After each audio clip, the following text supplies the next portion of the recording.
Você já conhece o site da Rádio Rio de Janeiro? Lá você confere a nossa programação, ouve e assiste nossos programas ao vivo, confere os estudos doutrinários, tudo isso em www.radioriodejaneiro.am.br. Já em facebook.com/Rádio Rio de Janeiro 1400 AM, você consegue acompanhar as transmissões sempre que a gente estiver ao vivo. E claro, não esqueça de deixar o seu like. Por lá você confere todos os nossos conteúdos. E para não perder as novidades, siga a nossa página.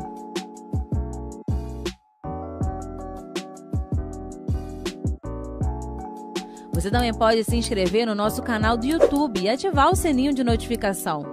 Basta acessar youtube.com/Rádio Rio de Janeiro para acompanhar todo o nosso conteúdo do canal. Já em instagram.com/Rádio Rio de Janeiro 1400 AM, você confere fotos e vídeos exclusivos da emissora da Fraternidade. O mesmo você encontra em twitter.com/Rádio_RJ_1400 AM, com conteúdo interativo para os utilizadores do microblog. E para deixar o seu recado, mensagem ou sugestão, temos o canal Fale Conosco e o nosso WhatsApp 021 984867633. Visite nossas páginas, siga as nossas redes sociais e descubra novos conteúdos. Interaja com a Rádio Rio de Janeiro.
Olá, amigos da TV Nova Luz e demais redes associadas. É uma alegria, meus irmãos, participarmos desses estudos nesse centro espírita virtual chamado TV Nova Luz. Temos palestras, temos músicas, temos grupos de estudos. É maravilhoso poder fazer parte desse grupo cujo objetivo maior é chegar ao coração das pessoas com a mensagem libertadora de Jesus. Na semana passada foi o hashtag 18. 18. Nós estamos dando sequência aos estudos do livro de Leon Denis, O Problema do Ser, do Destino e da Dor, nosso querido Denis aqui atrás de mim, né? E nós estamos na segunda parte do livro. A primeira parte é o ser, a segunda parte o destino. E seguindo a numeração que Denis faz, esse capítulo é o capítulo 15. Na semana passada, nós vimos o capítulo 14, Provas Experimentais e Renovação da Memória, onde nós vimos por que nós não nos lembramos das vidas passadas, porque nós somos como um oceano de coisas adormecidas, né? Vimos a função da nossa mente, a função consciente, que necessita do foco da nossa atenção, e a função subconsciente, que registra tudo, sem que a gente nem perceba. A nossa função subconsciente percebe todos os detalhes, inclusive quando estamos dentro do ventre materno. Vimos também que o esquecimento, às vezes, como diz Denis, cabelinho aqui, que o esquecimento nem sempre é absoluto, né? Que tem crianças que ainda, antes de completar a sua encarnação, elas recordam de vidas anteriores, e contei até um caso que Denis contou no livro, daquela criança, daqueles irmãos gêmeos que se lembraram onde eles viveram em vidas anteriores, e que às vezes também a gente pode ter revelações do nosso passado, se nós decidirmos mergulhar no nosso subconsciente, em que Stanislav Grof, que foi um outro pesquisador, chamou os fantasmas que a gente tem dentro de nós mesmos, as personalidades anteriores, né? Que são personalidades fantasmas que nós trazemos dentro do nosso psiquismo. Se nós quisermos entrar em contato com essas personalidades, é possível. Stanislav Grof chamou de ursos poderosos da nossa psique. Ele chamou assim porque muitas vezes a gente age movidos, né, por personalidades de vidas anteriores, e a gente fala, meu Deus, por que eu fiz isso? Né? Eu não sou assim, por que eu, de repente, tive uma reação dessa natureza? Então, isso tudo nós vimos na semana passada.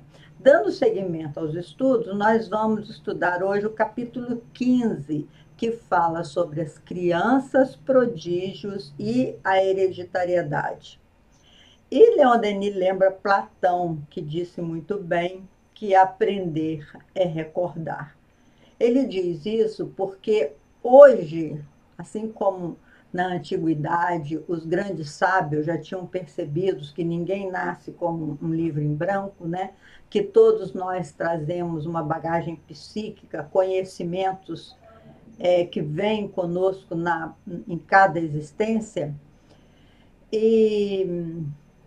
E aí, Platão lembra isso, e Leon Denis lembra no seu livro essas palavras de Platão, que aprender é recordar, porque às vezes tem pessoas que têm uma facilidade enorme de aprender vários idiomas, tem outros que têm uma dificuldade enorme, que é o meu caso, que é o meu caso. Eu não aprendo nem muito bem o português, quanto mais o inglês, o francês, o espanhol, e meus filhos têm me desafiado nesse sentido, porque uma foi morar no Chile, outro foi morar no México, outro foi morar nos Estados Unidos, e eu tenho que me virar nessas diversas línguas para me comunicar quando vou visitá-los.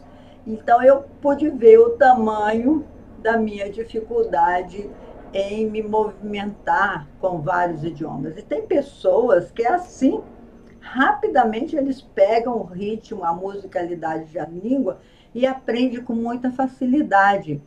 Isso quer dizer que aquelas línguas, né, que você tem mais facilidade, quer dizer que você traz mais latente no seu psiquismo, diz respeito a alguma encarnação do passado. A língua que eu sinto mais confortável com ela, além do português, é o francês, que eu aprendi um pouco mais, né? Não estou dizendo que eu domino a língua, porque não seria verdadeira, eu entendi um pouco mais o ritmo da língua francesa. Talvez esteja mais latente no meu psiquismo, em alguma personalidade aí assumida no passado na língua francesa. Denis cita mais de 20 casos de crianças prodígios nesse capítulo. Seria impossível nós começarmos a relatar todo mundo, desde Chopin, Mozart, Beethoven, Michelangelo, Salvatore, Rosa, Pascoal, Napoleão Bonaparte, e de várias nacionalidades, crianças. Ele fez a pesquisa, botou mais de 20 crianças prodígios, né? Por isso que ele chama o século XIX o século das revelações, que realmente ele cita várias crianças prodígios de várias nacionalidades. Então, tem franceses, espanhóis, alemães, italianos, irlandeses, nas profissões mais diversas, de pianistas, pintores, poliglotas, uma criança que fala 18 idiomas, ele citou, maestros, diploma de médico, uma criança com 5 anos recebeu um diploma de medicina de uma universidade americana. Então, ele vai citando, e para nós não é nenhuma novidade que hoje em dia nós acompanhamos muitas crianças prodígios, já tomamos conhecimento de muitas crianças prodígios com essa coisa da internet, né, do WhatsApp. A gente recebe pianista de 5 anos, a gente recebe maestro de 4 anos. É uma coisa maravilhosa essas crianças prodígio. E aí a pergunta aliás, eu coloquei aqui que a que mais me impressionou de todas as crianças que ele citou, das diversas nacionalidades, foi uma criança espanhola conhecida como Pepito Arriola, que com 2 anos e meio, a sua mãe gostava de piano, e com 2 anos e meio, ela chamou um amigo, um virtuoso lá do piano, que chegou na casa dela e tocou para ela, eles eram amigos, tocou para a família ali. No dia seguinte, o menino acordou de manhã e começou a reproduzir no piano, com 2 anos e meio. Imagina o que é isso, os dedinhos de uma criança de 2 anos e meio. Aquela peça que ele tinha ouvido no dia anterior. Então, a mãe dele pôde perceber aí uma coisa inusitada, uma paranormalidade impressionante. Como que aquela criança, com 2 anos e meio, não sabia nem ler, nem escrever, muito mal alcançava os teclados do piano, conseguiu executar com as suas mãozinhas aquela mesma peça que seu amigo havia tocado no dia anterior. E, meus irmãos, eu estudei 12 anos em conservatório. Olha, não vou além da Purelise, da Purelise. Todo mundo que estuda algum instrumento sabe o que é a Purelise. Os principiantes que começam a tocar alguma coisa, vai pelo Lilac de Come, Purelise, a Serenata de Schubert, uma tristeza assim, com notas, como é que se diz, elementares, né, sem muito arranjos. Enfim, a gente sabe a dificuldade que é o aprendizado de um instrumento. Agora, imagina, eu fiquei chocada com essa criança de 2 anos e meio, e com 3 anos e meio, um ano depois, ela já estava se apresentando em público. Podem até entrar na internet, pesquisar, o nome dela é Pepino, como é que é o nome? Peraí que eu vou ver. Pepito Arriola, um espanhol. Ela já estava apresentando em público e, mais do que isso, ela apresentava composições dela, que conta Denis que ela rabiscava no papelzinho, que ela não sabia escrever, ela rabiscava no papelzinho alguns traços, algumas bolinhas e tal, e ia para o piano e falava, vou tocar essa. Ela registrava, sem saber ler, sem saber escrever. Então, é uma coisa assim, muito fantástica. E aí a gente pergunta, por que que vêm essas crianças prodígio? De onde vem isso e por quê? Aí a ciência, como diz Denis, tenta explicar que a hereditariedade tem influência, né? Realmente tem, porque você recebe geneticamente o potencial material e também psíquico dos seus ancestrais, né? Assim, hoje em dia a gente sabe que nós temos dentro de nós os registros de todos os nossos ancestrais. E se você tem na família essa verve, né? Se você tem na família várias pessoas com aquele talento, possivelmente você terá mais facilidade no trânsito daquele aprendizado. E Denis fala que existem duas possibilidades que podem assim trazer algum acréscimo a esse entendimento, que é a hereditariedade e também a mediunidade. A mediunidade em qual sentido? A mediunidade porque a criança já traz a sua glândula pineal, né?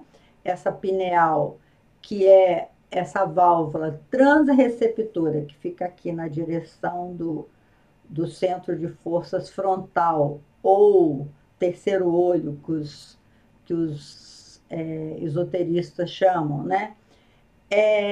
Já traz isso psicamente desenvolvido, capaz de, em determinado momento, é, assumir uma das personalidades dos seus ancestrais e passar um tempo apresentando essa paranormalidade. Mas se for uma mediunidade, essa paranormalidade, essa mediunidade, esse negócio pródigo, né, vai ser transitório, porque a mediunidade depende de um espírito, né, se comunicando ali.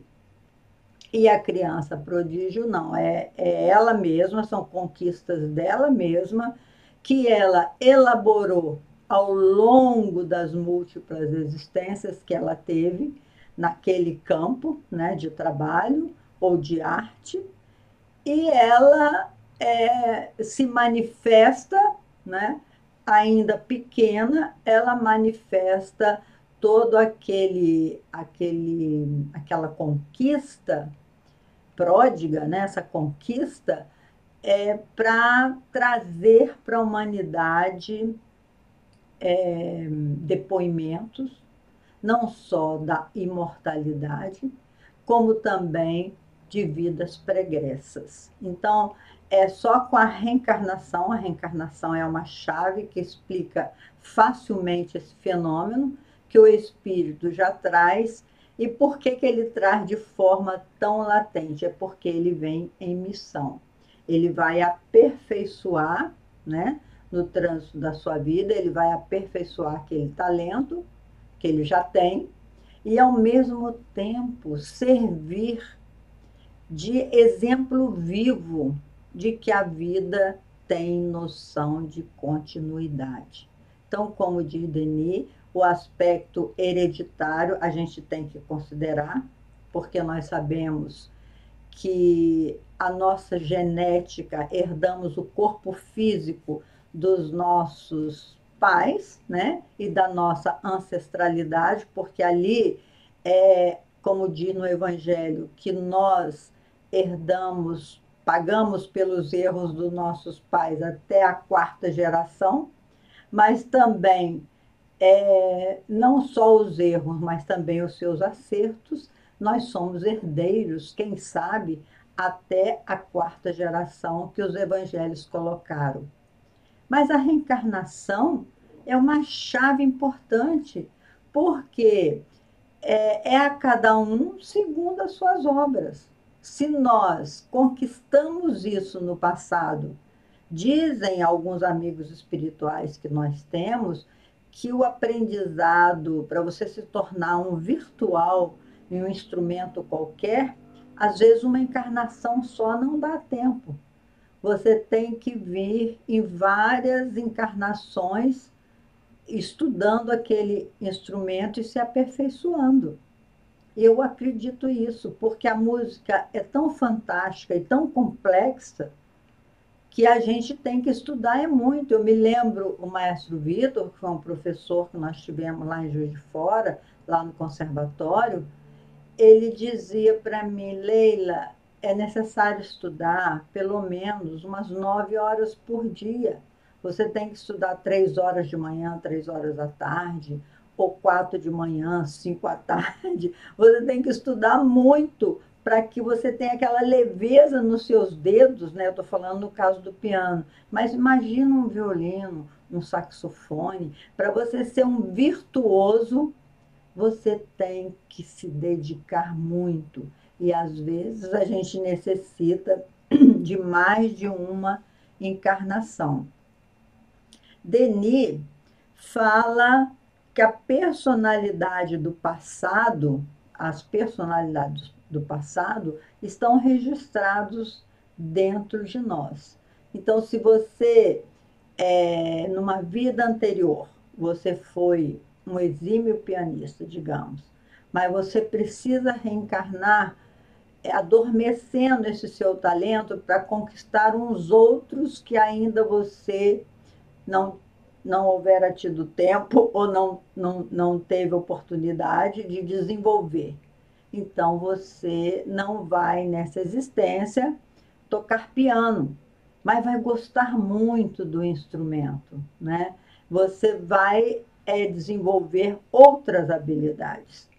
Mas quando vem assim ostensivo, que a criança desde 2 anos e meio, como o Pepito aqui, ou até com 5 anos começa a tocar qualquer instrumento ou falar qualquer língua com aquela destreza toda, certamente resulta de uma encarnação muito próxima da presente encarnação. Outra coisa que Denis lembra, que é muito importante, meus irmãos, é que ele diz assim: não fomos lançados ao mesmo tempo no turbilhão da vida. Essa afirmativa é uma coisa muito interessante. Porque o que Denis quer dizer com isso? Que nós não fomos lançados ao mesmo tempo no turbilhão da vida. É que Deus não para de criar nunca. Deus está sempre criando. Estão sempre almas em evolução.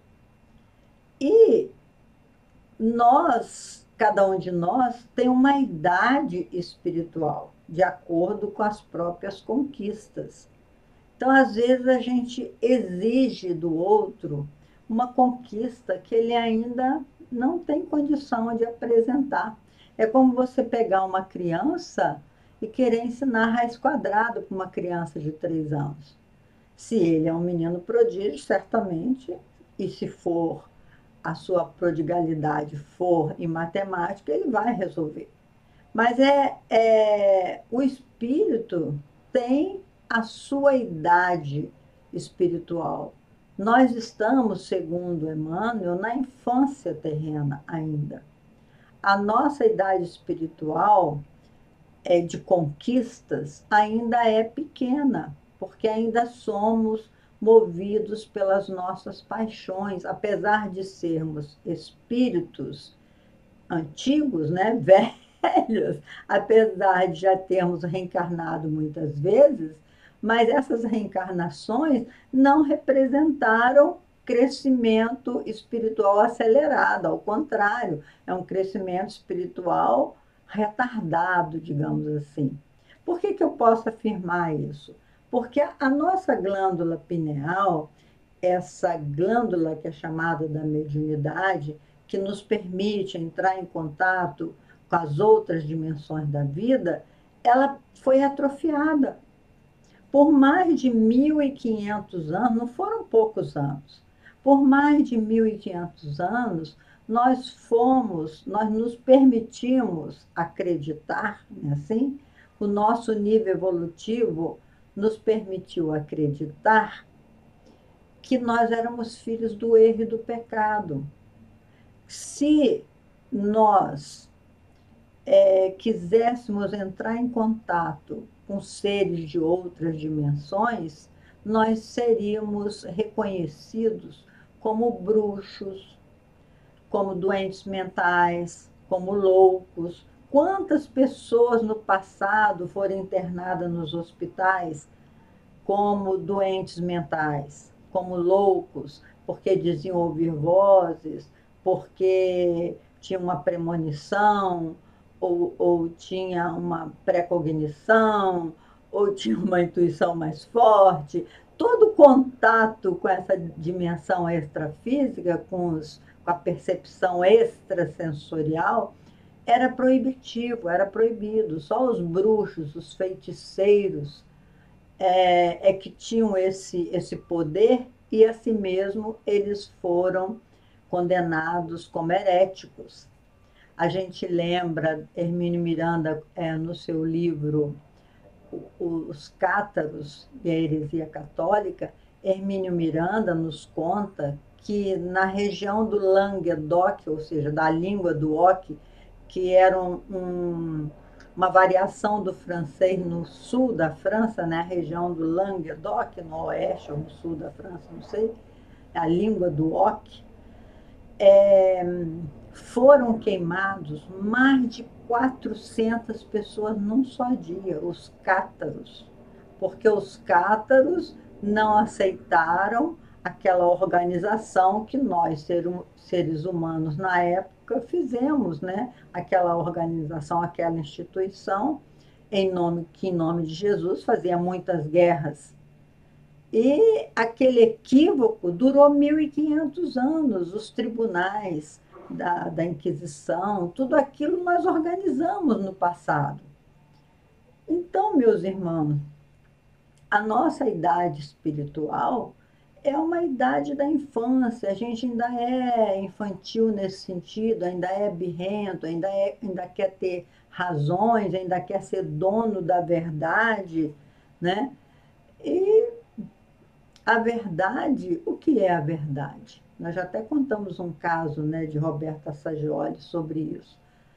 Podemos contar mais para frente se nós tivermos um tempinho. Mas eu tenho que terminar o pensamento de Leon Denis nesse capítulo, senão a gente fica para trás, né? Então ele diz: nem a ascendência e nem o meio explicam a genialidade de Shakespeare. Shakespeare foi um gênio. Até hoje, quando você vê as suas peças, as suas frases, né, que ele fala, demonstrando muito conhecimento do psiquismo humano, das paixões humanas, a hereditariedade, ele nasceu no meio simples, e o meio também era inóspito para aquele conhecimento todo. Então, Leon Denis fala assim: o gênio nem a ascendência e nem o meio explicam totalmente a genialidade. Explicam, por exemplo, Mozart, Beethoven, Schubert, todos esses grandes imortais da música, assim como os grandes imortais da ciência, Einstein, Newton. Não é a, a hereditariedade, porque nenhum deles tiveram pais assim tão notáveis e uma ascendência tão notável quanto eles apresentaram de notável. Então, só mesmo a reencarnação é capaz de explicar que o homem é herdeiro de si mesmo. Todo esse conhecimento que amealhou, ele trouxe com ele desse esforço de escolha de vidas pregressas. Escolheram melhores do que nós. E como Denis diz que não fomos lançados no turbilhão da vida ao mesmo tempo, não fomos mesmo, algum de nós pode ter sido criado um pouquinho depois, né, desses grandes gênios e que fez uma diferença na nossa capacidade de escolher, vai saber. Ou então, Emmanuel, no livro Roteiro, ele faz um questionamento interessante. Ele diz assim: onde estávamos nós outros aqui, quando os grandes gênios escreviam a história da humanidade? Quando Grambel, aí ele falou daquelas conquistas antigas, que hoje a gente tinha que falar Bill Gates, né? Tinha que falar todos os gênios da atualidade, Steve Hawking. Onde que nós estávamos quando esses gênios traziam esse progresso para o mundo, se dedicavam, se entregavam pelo progresso do mundo, tipo Francisco de Assis também, Mahatma Gandhi, Mandela, tantos outros. O que que nós fazíamos? E Emmanuel, ele fala assim: nós estávamos nas festas do nada, nos sarais, nos saraus das inutilidades. Eu acho que é aí que nós estávamos mesmo, porque eu adoro um sarau, adoro cantar. E a gente estava, ou seja, Emmanuel falou poeticamente do estágio em que nós nos encontrávamos apegados às coisas do mundo, né? Ao poder, aos primeiros lugares, às roupas, ignorando totalmente que o ensino de Jesus foi ao contrário disso. Não amealheis os tesouros que os ladrões roubam e as traças corroem, né? Assim, no Sermão do Monte, Jesus fala tão lindo a respeito disso. Mas nós estávamos ainda naquela pré-infância, no pré-escolar do, do sentido da vida, né? No pré-escolar desse entendimento. E Leon Denis fala assim, também uma coisa muito bonita, que ele é um poeta da revelação, né? Quando nos apaixonamos por algo ou por pessoas, é que o passado saiu das sombras. Olha que lindo! O passado saiu das sombras.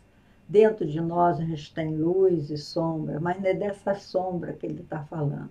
O passado saiu do esconderijo dele, saiu lá do fundo do nosso psiquismo e olhou para aquela pessoa, olhou para aquele lugar e disse assim: é aqui que eu vou morar, é com esta pessoa que eu vou estabelecer uma parceria para continuar na vida com alegria, com vontade de viver. Isso aconteceu comigo quando eu cheguei em Juiz de Fora. Quando eu olhei para os meus amigos em Juiz de Fora, eu reconheci muitos deles e disse assim: é aqui que eu vou crescer. A cidade foi muito maravilhosa na minha vida. Então, meus irmãos, é o passado que sai das sombras, né? E Leon Denis fala uma outra coisa muito interessante, que ele diz assim: o nosso eu atual é feito de numerosas personalidades que nele se vão juntar como os afluentes de um rio. Oh, imagina um rio, né? Um rio indo na direção do mar. E vários afluentes chegando nesse rio. Que imagem linda que Leon Denis trouxe para a gente meditar.